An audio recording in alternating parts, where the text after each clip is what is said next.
नमस्कार, खबरनामा लेकर हाजिर हूं मैं राहुल तिवारी। और खबरनामा में आज बातें दिन भर की उन बड़ी खबरों की जिन पर सभी दूर चर्चाएं रही। जी हां, आज का दिन सबसे पहले जिस नाम रहा वो नाम था भारतीय जनता पार्टी का घोषणा पत्र।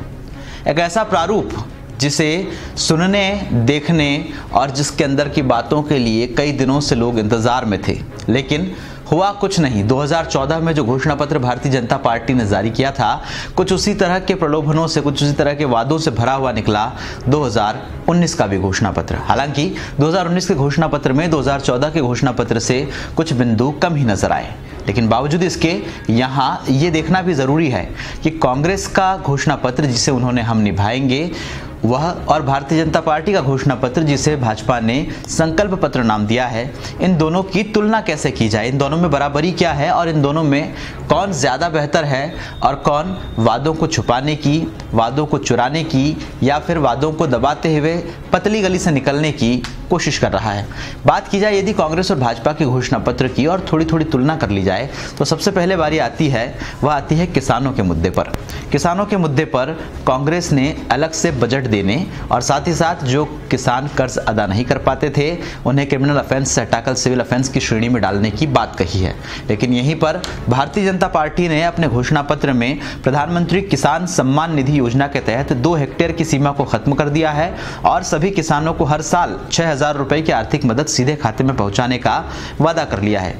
इसके अलावा भाजपा ने एक और मास्टर स्ट्रोक चलने की या एक बेहतर कदम उठाने की अपने घोषणा पत्र में बात कही है और वह यह कही है कि जो किसान 60 साल से ज्यादा उम्र के होते हैं ऐसे छोटे और सीमांत किसानों को पेंशन भी भारतीय जनता पार्टी उपलब्ध कराएगी। यानी कि किसानों के मुद्दे पर जहां कांग्रेस ने 1 कदम बढ़ाया वहां भाजपा ने 2 कदम बढ़ाने की कोशिश की। पहला वादा 6,000 रुपए प्रति माह हर किसान के खाते में, दूसरा वादा 60 साल से अधिक उम्र के किसान या सीमांत किसान उन्हें पेंशन की सुविधा।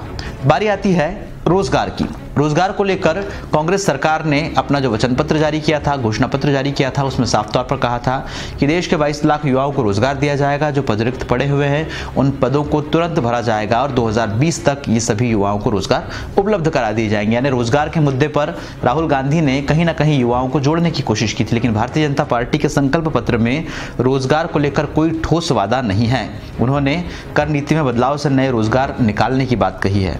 इसके अलावा उन्होंने पूर्वोत्तर के राज्यों और छोटे और लघु उद्योगों को ऐसे क्षेत्र के जहां पर रोजगार की संभावनाएं कम है वहां पर वित्तीय सहायता प्रदान करने के लिए, रोजगार को और निकालने के लिए और जो उद्यमशील युवा है उनको सहायता देने की बात कही। यानी कि पूर्वोत्तर के राज्यों के लिए उद्यमशील एक अलग से योजना बनाएगी भाजपा, जिससे उस क्षेत्र में उद्योगों को, छोटे उद्योगों को बढ़ावा मिल सकेगा। लेकिन कैसे देश में रोजगार दिया जाएगा, कैसे युवाओं को रोजगार की तरफ लाया जाए या युवाओं को रोजगार उपलब्ध कराया जाए, इसे लेकर भाजपा ने कोई बड़ा वादा नहीं किया है। तीसरी बारी आती है गरीबी कल्याण की। गरीबी कल्याण को लेकर राहुल गांधी ने अपने वचन पत्र में बात कही है 72,000 रुपये सालाना देने की।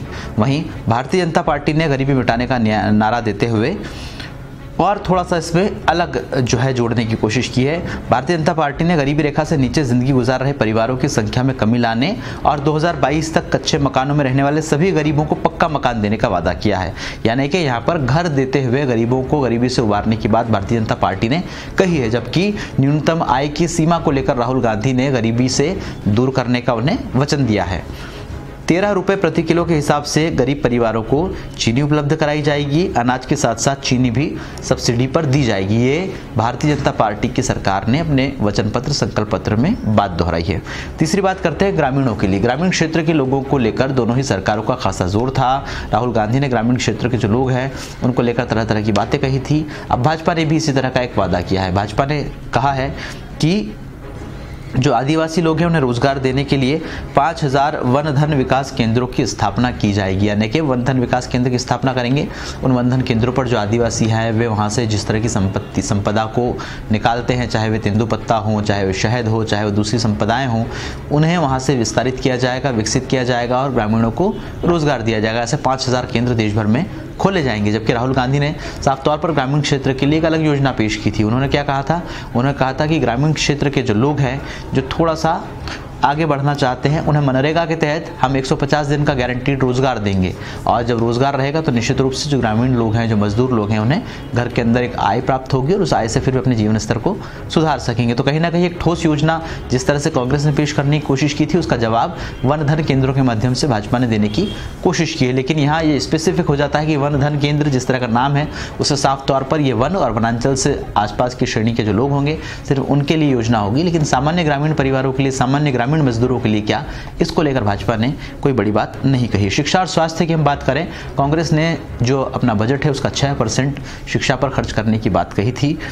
इसके अलावा स्वास्थ्य सेवाओं के लिए हेल्थ बीमा योजना के बजाय सरकारी अस्पतालों को बेहतर बनाने का वादा किया था। वहीं भारतीय जनता पार्टी ने 2022 तक टेलीमेडिसिन के तहत गरीबों के दरवाजे पर प्राथमिक उपचार देने का वादा किया है, यानी यहाँ तकनीक का इस्तेमाल करते हुए गरीबों को स्वास्थ्य सुविधाएं बेहतर देने की बात भाजपा ने कही है। 2024 तक हर जिले में एक मेडिकल कॉलेज स्थापित करने का भी वादा भाजपा के द्वारा यहाँ पर किया गया है। देश के हर जिले में मेडिकल कॉलेज 2024 तक, जो एक बहुत बड़ी घोषणा है, यदि पूरी होती है तो वाकई देश के लिए एक बड़ा कदम, क्रांतिकारी कदम होगा, लेकिन पूरी नहीं हो पाती है क्योंकि वादा बहुत बड़ा लगता है। तो निश्चित रूप से कहीं ना कहीं भारतीय जनता पार्टी के जिस तरह के पुराने वादे रहे जो पूरे नहीं, उन वादों में एक वादा ये भी शामिल हो सकता है। बात करते हैं तो ये बजट का मोटा मोटा प्रारूप है जिस पर भारतीय जनता पार्टी और कांग्रेस का विश्लेषण करने की हमने थोड़ी सी कोशिश की।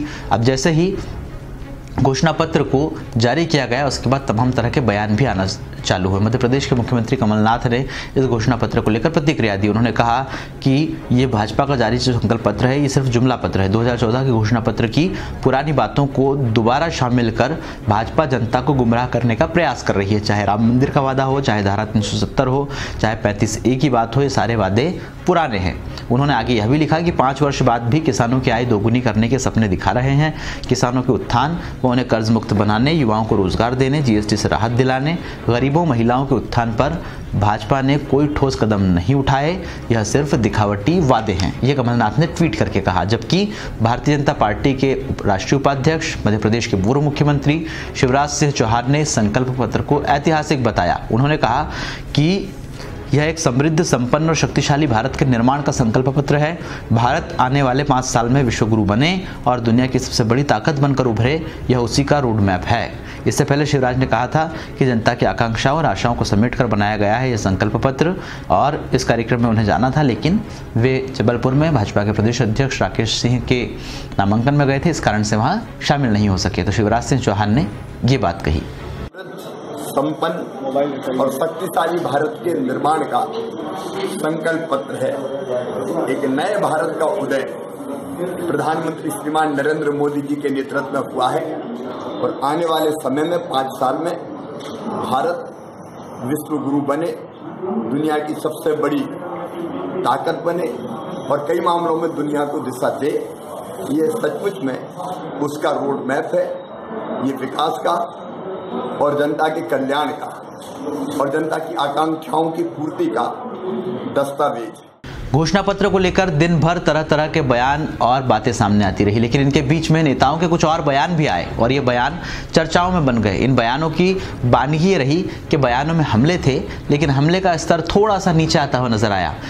एनसीपी के अध्यक्ष शरद पवार ने एक बयान दिया। उन्होंने कहा कि लोकसभा चुनाव को लेकर जिस तरह से लगातार प्रधानमंत्री नरेंद्र मोदी लोगों पर हमला कर रहे हैं वह ठीक नहीं है। उन्होंने कहा कि वैसे तो पीएम मोदी ठीक हैं, लेकिन चुनाव के दौरान उन्मादी हो जाते हैं। उन्होंने लोगों की आलोचना करने की जिम्मेदारी संभाल रखी है। दौंड में वे कार्यक्रम को संबोधित कर रहे थे शरद पवार, जहां उन्होंने ये बात कही। उन्होंने अपने कार्यकर्ताओं से कहा कि मैं आपसे कहना चाहूँगा कि व्यक्तिगत तौर पर किसी की आलोचना नहीं करें। जब देश के प्रधानमंत्री ने यह जिम्मेदारी संभाल रखी है तो आपको इसमें क्यों पड़ना। पवार ने कहा कि ऐसे व्यक्ति की ओर से परिवार या परिवारवाद के आक्षेप लगाए जा रहे हैं जिससे परिवार का अनुभव तक नहीं है। वहीं आज के दिन एक बड़ा घटनाक्रम भी देखने को मिला। गांधी परिवार के ही वरुण गांधी ने आज अपने ही परिवार पर हमला बोला। उन्होंने ये बात कही कि मेरे परिवार से कई लोग देश के प्रधानमंत्री बने हैं, लेकिन प्रधानमंत्री नरेंद्र मोदी जैसा प्रधानमंत्री कोई नहीं हुआ। वरुण गांधी ने कहा कि जो सम्मान मोदी ने देश को दिलाया है वह बहुत लंबे समय से किसी ने भी देश को नहीं दिलाया है। अभी वरुण गांधी जो हैं सुल्तानपुर से सांसद हैं, लेकिन इस चुनाव में वे पीलीभीत से भारतीय जनता पार्टी के उम्मीदवार हैं। प्रधानमंत्री नरेंद्र मोदी की तारीफ करते हुए उन्होंने अपने परिवार के खिलाफ ये बयान दिया। उन्होंने एक जनसभा के दौरान ये बात की कि वो आदमी केवल देश के लिए जी रहा है और वो मरेगा भी देश के लिए, उसे केवल देश की चिंता है, यानी कि प्रधानमंत्री नरेंद्र मोदी को। तो ये बयान वरुण गांधी का था जो उन्होंने पीलीभीत में दिया। इसके अलावा भारतीय जनता पार्टी से अलग हुए कांग्रेस का दामन थामने वाले अभिनेता और सांसद शत्रुघ्न सिन्हा ने भी एक बयान दिया। शत्रुघ्न सिन्हा ने आज एक कार्यक्रम में भारतीय जनता पार्टी के घोषणा पत्र को लेकर एक तंज कसा। उन्होंने कहा कि इस घोषणा पत्र में बाकी कुछ नहीं बदला, सिर्फ प्रधानमंत्री की जैकेट ही बदली है, यानी कि प्रधानमंत्री की तस्वीर और उसमें पहने जाने वाले उनके द्वारा कपड़े सिर्फ वो बदले हैं, बाकी तमाम सारे वादे, तमाम सारे जुमले एक जैसे ही हैं। ये बयान शत्रुघ्न सिन्हा ने दिया।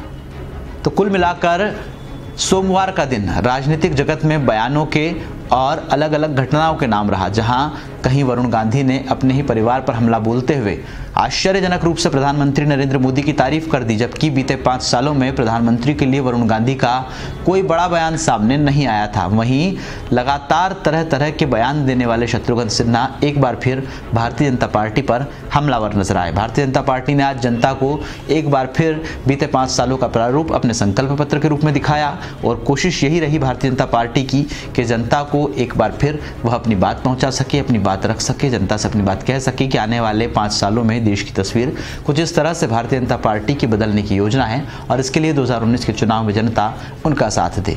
तो ये थी दिन भर की बड़ी खबरें जो हमने आप तक पहुंचाई खबरनामा के जरिए। आप देखते रहिए टैलेंटेड इंडिया। अगर आपको हमारे वीडियोस पसंद आए तो प्लीज लाइक करें, सब्सक्राइब करें और शेयर करें।